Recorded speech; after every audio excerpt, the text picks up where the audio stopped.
तुम्ही पाहत आहात MCN न्यूज मराठी। माहुरगडावरील श्री आनंद दत्तधाम आश्रम येथे धोंड्यांच्या महिन्यानिमित्त मोठ्या प्रमाणात महाप्रसाद महापंक्तीचे आयोजन करण्यात आल्याने परभणीचे आमदार राहुल पाटील यांनी येथे भेट देऊन राष्ट्रसंत साईनाथ महाराज वसमतकर यांचे दर्शन घेत महाप्रसादाचा लाभ घेतला। यावेळी त्यांनी श्री साईनाथ महाराजांच्या संगतीत राहिल्याने मला लोकसेवेचे प्रेरणा मिळत असल्याचे प्रतिपादन केले। माहुरगडावरील श्री आनंदाचा धाम आश्रम येथे दरवर्षी धोंड्याच्या महिन्यात महान दान महाप्रसादाचे वितरण होत असते।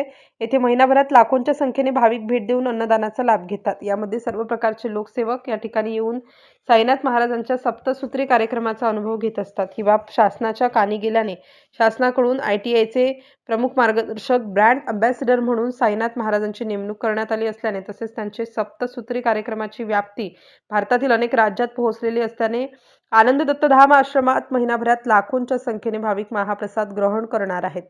MCN न्यूज मराठीकरिता गोपाल चव्हाण, माहूर।